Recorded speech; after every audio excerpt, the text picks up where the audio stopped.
दशा माता व्रत कथा इस प्रकार से है। एक समय की बात है, नरवलकोट नामक राज्य में राजा नल और रानी दमयंती अपने दो पुत्र वधुओं और पौत्रों के साथ सुखपूर्वक जीवन व्यतीत कर रहे थे। उनके राज्य में प्रजा भी धन धान से संपन्न और सुखी थी। एक दिन राजमहल में एक ब्राह्मणी आई और रानी से बोली, हे रानी, दशा माता का डोरा ले लो। इसकी पूजा करके अपने गले में बांध लेना, जिससे आपके घर में सुख समृद्धि बनी रहेगी। ऐसा सुनकर रानी ने डोरा ले लिया और विधि अनुसार पूजन करके अपने गले में बांध लिया। एक दिन राजा का ध्यान रानी के गले में बंधे उस डोरे पर गया और उन्होंने आश्चर्य से पूछा, रानी, आपने इतने हीरे जवाहरात के बीच में ये मामूली सा धागा क्यों पहन रखा है? और रानी के कुछ बोलने से पहले ही राजा ने धागे को तोड़कर जमीन पर फेंक दिया। रानी ने दौड़कर धागे को उठाया और उसे पानी में घोलकर पी गई। उन्होंने रुष्ट होकर राजा से कहा, हे राजा, ये दशा माता का धागा था, आपको इसका अपमान नहीं करना चाहिए था। राजा ने इस पर कुछ ध्यान नहीं दिया। एक दिन जब राजा नल सो रहे थे, तो उन्होंने सपन में एक बूढ़ी माता को महल में आते हुए और लक्ष्मी माता को महल से जाते हुए देखा। राजा ने प्रातः होते ही सारा स्वप्न रानी दमयंती को कह सुनाया। रानी बोली, महाराज, आपने हमारी अच्छी दशा को जाते हुए और बुरी दशा को आते हुए देखा है, इसलिए हे महाराज, अब हमें यहाँ नहीं रुकना चाहिए।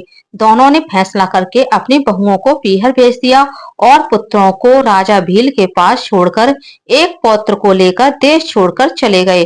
कुछ समय चलने के पश्चात राजा नल के शेठ मित्र का गांव आया।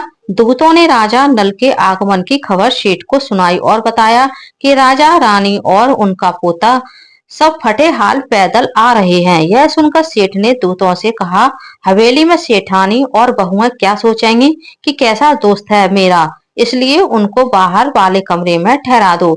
जिस कमरे में राजा नल और रानी दमयंती को ठहराया गया था, वहां मोर की तस्वीर की खूंटी पर सेठानी का नौका हार टंगा था। देखते ही देखते तस्वीर का मोर हार को निकल गया। यह देखकर रानी दमयंती ने राजा से कहा, महाराज, यहाँ से तुरंत चलिए, नहीं तो सेठानी हम पर चोरी का इल्जाम लगा देंगे।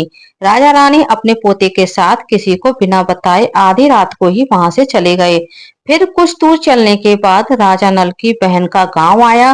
राजा ने अपनी बहन तक अपने आने की खबर पहुंचाई। बहन के पूछने पर खबरी ने बताया, राजा रानी और उनका एक पोता खराब हालत में पैदल आ रहे हैं। ऐसा सुनकर बहन ने यह कहकर कि घर में सास और देवरानी क्या सोचेंगे, उनको पीपल के पेड़ के नीचे ठहराने को बोल दिया। कुछ देर बाद बहन एक थाली में मूंग और चावल लेकर अपने भाई से मिलने आई। राजा नल के हाथ लगाते ही मूंग और चावल कीड़े में बदल गए। यह देखकर रानी दमयंती आगे बढ़ी और जमीन पर गड्ढा खोदकर उस कीड़े से भरी थाली को उसमें गाड़ दिया। फिर राजा, रानी और उनका पोता वहां से चले गए। आगे चले तो उनको एक नदी मिली और उन्होंने वहां रुकने का फैसला किया। राजा नल ने तीतर मारकर रानी को दिया और कहा कि हे रानी, मैं पोते के साथ नदी में स्नान करके आता हूँ, तब तक आप तीतर पका देना। जब राजा वापस आए तो रानी ने बड़े आश्चर्य से कहा कि पके हुए तीतर भी हांडी में से उड़ गए। और राजा ने भी दुखी स्वर में रानी को बताया कि मुझसे पोता भी नदी में बह गया। दोनों दुखी होकर विलाप करते हुए वहां से भी चले गए। आगे चलकर एक गांव में उनको सूना बाग दिखा और उन्होंने वहां विश्राम करने का फैसला किया। जब बाग की मालिन वहां आई तो उसने देखा कि सूखे बंजर बाग में कोफलें फूट रही हैं। मालिन की नजर राजा और रानी पर पड़ी और पूछने लगी, तुम लोग कौन हो? राजा ने उत्तर दिया कि हम मुसाफिर हैं और रहने की जगह ढूंढ रहे हैं। यह सुनकर मालिन ने उनको वहीं रहकर बाग की रक्षा करने के लिए कहा। राजा और रानी वहां अपने दिन व्यतीत करने लगे। दिन बीतते गए और होली का दिन आ गया।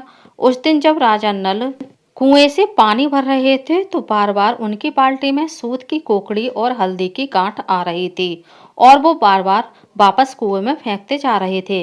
रानी ने जब उनको ऐसा करते हुए देखा तो पूछा, हे स्वामी, आप ये क्या कर रहे हैं? तब राजा ने रानी को उसका कारण बताया।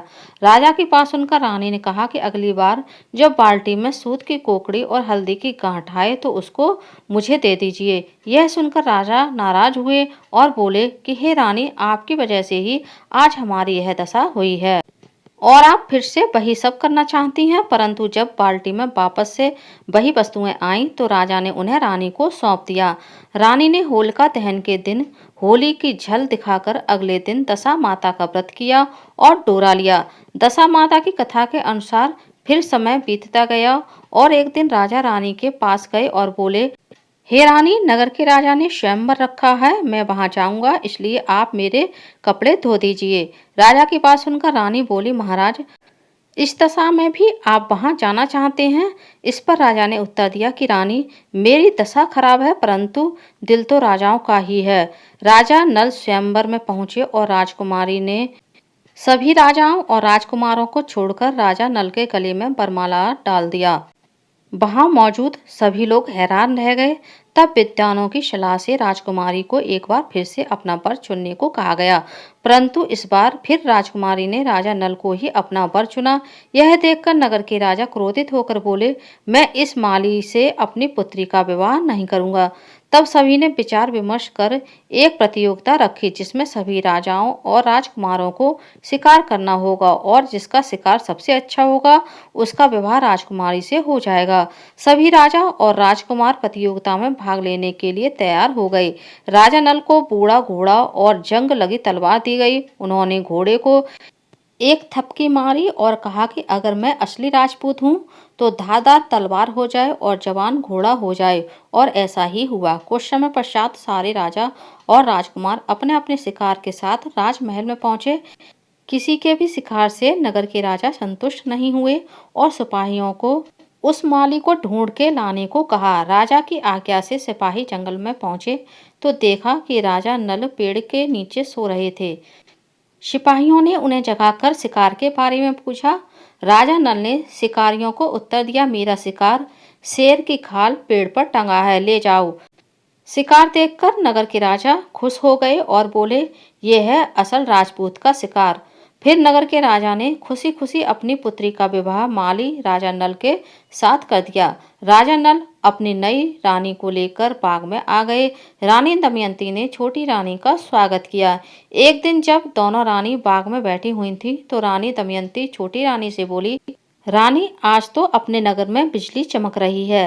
रानी दमयंती की बात सुनकर छोटी रानी आश्चर्य से बोली, दीदी, अपना नगर भी है? रानी दमयंती ने उत्तर स्वरूप छोटी रानी को सारा हाल कह सुनाया। छोटी रानी ने अपने पिता के पास जाकर सारी बात बताई। नगर के राजा ने यह वृत्तांत सुनकर राजा नल से क्षमा मांगी और बहुत सारे हीरे जवाहरात और घोड़े इत्यादि देकर उनको अपने नगर के लिए रवाना किया। चलते चलते रास्ते में नदी के किनारे उनको एक धोवन मिली जिसके पास राजा नल का पोता था। धोवन ने राजा रानी को पोता सौंपते हुए कहा कि ये मुझे नदी के किनारे मिला था।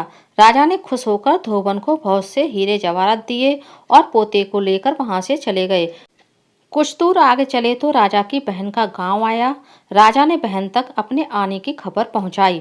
बहन ने दूत से पूछा कि वे लोग कैसे आ रहे हैं तो दूत बोला कि इस बार तो बहुत से हीरे जवाहरात लेकर धन धान के साथ आ रहे हैं। इस पर बहन बोली कि उन्हें मेरे महल में ले आओ। जब रानी दमयंती को ये खबर मिली तो वे बहन से बोली, नहीं बाई जी, हम तो उसी पीपल के पेड़ के नीचे ही रुकेंगे।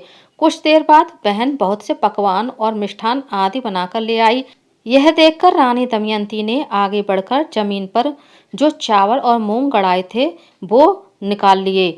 उन्होंने देखा कि वो हीरे मोती में बदल चुके हैं। रानी दमयंती ने सारे हीरे जवाहरात अपनी ननद को दे दिए और बोली, ये लो बाई जी, आपकी अमानत। और बहन को हीरे जवाहरात देकर वहां से चले गए।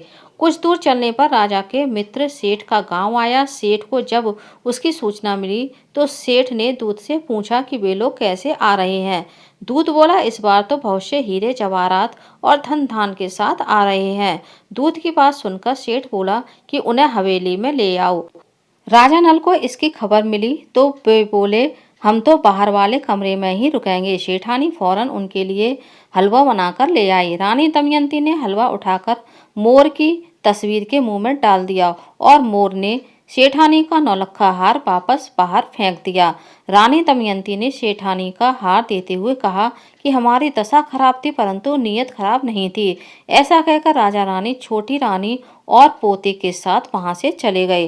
रास्ते में उन्होंने भील राजा के पास से अपने पुत्रों को लिया और अपने नगर की ओर आगे बढ़ने लगे। जब नगर वासियों ने राजा नल को अपने परिवार के साथ नगर में प्रवेश करते हुए देखा तो बहुत खुश हुए और गाजे बाजे और ढोल नगाड़ों के साथ उनका स्वागत किया। राजा रानी अपने पूरे परिवार के साथ पहले की तरह रहने लगे और सुखी जीवन व्यतीत करने लगे। जैसे दशा माता ने राजा नल और दमयंती की बुरी दशा को अच्छी दशा में बदल दिया, वैसे ही इस दशा माता की कहानी को पढ़ने और सुनने वाले हर व्यक्ति पर माँ अपनी कृपा बनाए रखें। बोलिए दशा माता की जय। फ्रेंड्स, आप लोगों को मेरा ये वीडियो कैसा लगा कमेंट्स करके ज़रूर बताइएगा और यदि आप मेरे चैनल पर पहली बार आए हैं तो प्लीज़ चैनल को सब्सक्राइब कर लीजिए। वीडियो को ज़्यादा से ज़्यादा लाइक कीजिए, शेयर कीजिए, साथ ही बेल आइकन को प्रेस कर दीजिए ताकि हमारे आने वाली सारी लेटेस्ट वीडियो की नोटिफिकेशन आप लोगों को टाइम से मिल सके। जय माता दी।